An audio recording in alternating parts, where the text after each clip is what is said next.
Hey everybody, thanks for tuning in. I'm going to do a video answering some questions. So let's get started.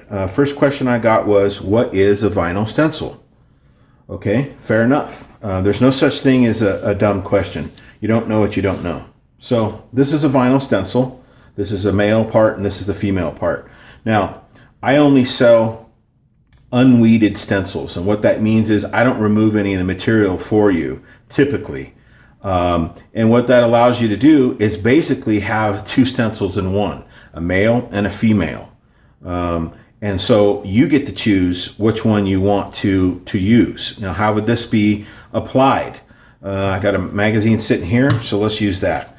Okay, so let's say you do your base coat. Let's say I did my base coat. This is black.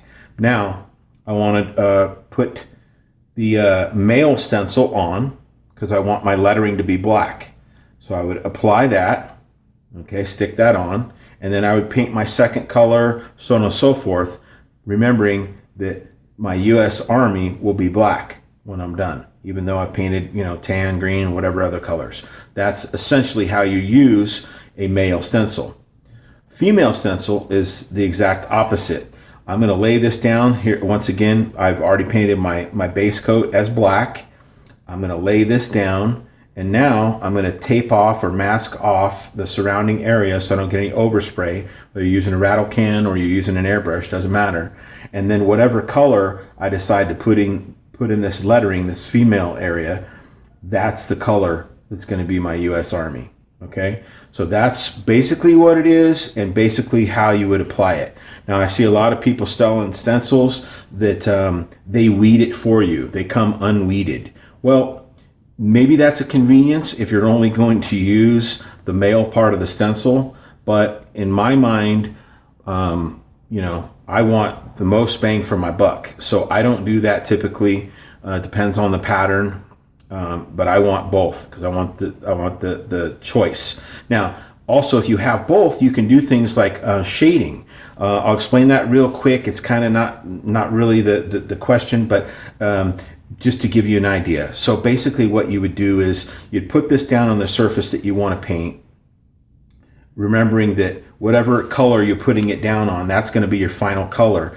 Then you can come back and put this female stencil on top, slightly to the side or lower, and then come in with a highlight or a shade or something like that. It gives you the ability to get really detailed and do a lot of cool stuff.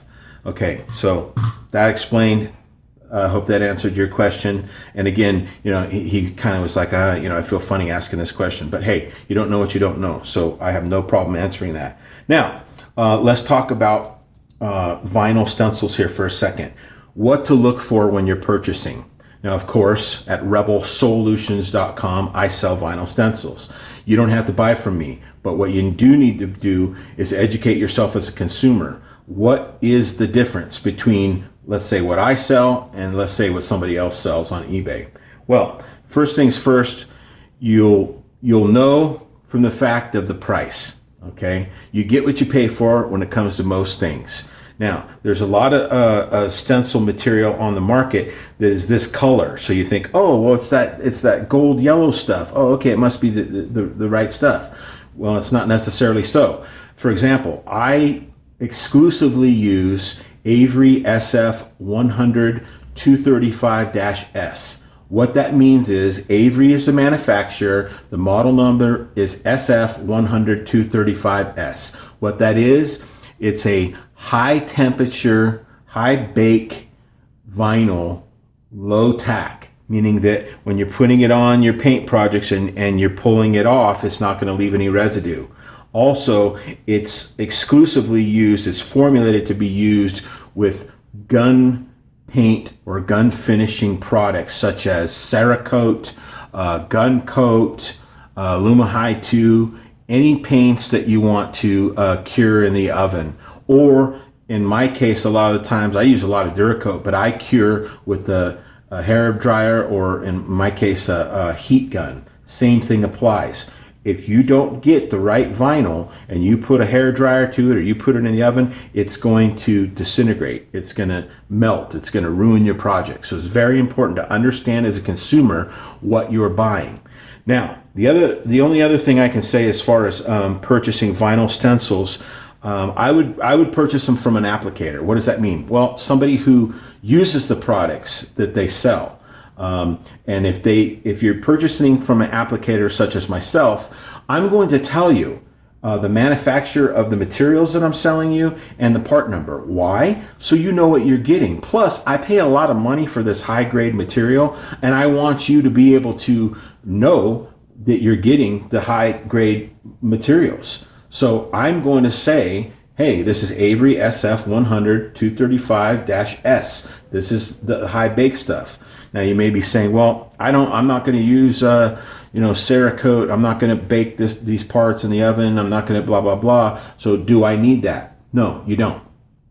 Avery puts out another product that looks exactly like this, that is just a paint mask. It's much cheaper, but then you won't be able to use a hair dryer or a heat gun to speed up the cure times in between your colors or your coats. So, again, be careful. I mean, using these products, you got to be patient anyway.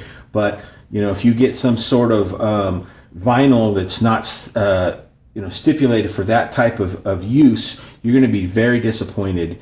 And there's a lot of unscrupulous sellers that are selling stuff that is not what you think it is. And they're not telling you. They're just assuming you're an educated, or in many cases, uneducated consumer. And so they're not giving you the real deal. So A, the price, you get what you pay for. B, anybody who's an applicator or does this professionally, they're going to list the product, what it is. They're going to tell you, you'll be able to Google it. Oh, okay, well, this is Oracle 651 outdoor vinyl. Is that the same as a paint stencil? No. Oracle 651 is a decal material. Now that's what I use for my decals, and this is what I sell. Here's an example. And what that is, it's a 5-year warranty outdoor vinyl that will take the UV, it'll take the cold weather, the different temperature changes. It won't fade, it won't crack, it won't shrink. It'll be good to go for 5 years. I also list that with my decals because I want you to know what you're getting, and I want you to know if there's a problem within that 5-year time and you purchase from me, I'm going to take care of you. Okay, so enough said about that. That's the difference with the vinyls. Now, let's move on to Mylar stencils because I sell those also. And I had somebody ask me, well, I see a lot of different ones on there, and the question was, you say yours are thinner, but I've heard that the thicker is better. I'm not here to argue one way or the other. I'm telling you where I'm coming from because I use my products that I sell. And this is one that I bought off of somebody else when I was, first starting.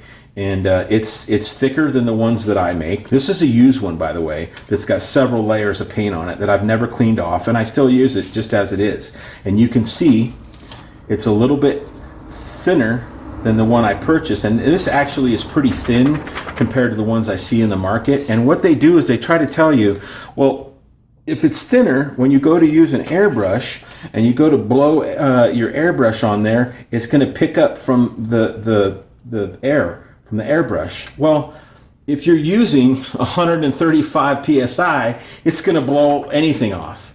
The key is, if you're using an airbrush, I certainly hope that you watch some tutorials on what's going on, or you've learned through experience. You don't want to go over 35 PSI on an airbrush anyway, painting. Now, if you're trying to lay a bunch of color into, let's say, a t-shirt and saturate that fabric, 35 is about all you're going to want to do. So the argument is thicker is better because it won't blow up when you're using the PSI is really null and void. In fact, what it does, and like I said, this is not as even as thick as I've seen people selling. Mine's much thinner, but what it does is the thinner one, you can contour it way better. And you should only be, like, if I was using this on this contour right here, I would only be spraying about 15 PSI with my airbrush. Now, you can't do that with a thicker one. And this isn't even that thick to the ones that I've seen on the market. You can see it just doesn't want to lay flat. It's going to blow under. Now, is this usable for a flat surface? Absolutely. Is this going to act any different than a thinner one? Absolutely not, because if you're blowing too much air, it's just going to act the same way. So enough with that. When you're looking for Mylar stencils, don't worry about the mill thickness. To each his own. I'm not gonna argue the point. It's just my opinion. Now I'm gonna be painting a multicam scheme on a rifle, and I sell multicam vinyl stencils that are really nice, but I'm gonna go down and dirty with this because I need to knock it out. So basically what I'm going to do is I'm going to use a Mylar stencil that I made for it, and I'm going to use a bunch of a little vinyl stencils as well for this little secret stuff you'll see because I'm going to make a video of it. But I'm going to use this typically, and this will allow me to get through the project a lot quicker. And the way I'm going to apply this is, let's say I'm going to paint this mag. I'm going to do 2 colors as my base coat. So let's say a dark green. I'll lay a camo pattern down, and then a light green in between where that, or a brown in between where that green is, just to give a camo pattern. And camos are really a great scheme to start with when you first start out because it's very forgiving. Then what I'll do is after 2 hours, I'm going to use Duracoat, so I'm going to wait 2 hours for that base coat to clear. Right? I'm going to do 3 coats, about 15 minutes in between each coat of that first base coat. Then after I got the 3 coats on, I'm going to let that hang for 2 hours. Then I'm going to come back and I'm going to go to my next 2 colors, and I'm going to lay that stencil down, and I'm going to apply the tan, let's say, and maybe a lighter green, and then I'm going to use a paint gun or a heat gun, and I'm going to flash cure that, and then I'll move on to the next color, so on and so forth. So that's what a Mylar stencil is really good for, is to be able to quickly go from color to color without too much cure time in between. You're not going to be able to pull off the detail that you would with the vinyl stencil, but it just depends on the project. So I hope that has answered your questions. Remember, there's no such thing as a dumb question. Go ahead and send your questions to me, and once I get a couple, I'll make a video like this and knock them out. So thanks as always for watching. We'll catch you on the next one.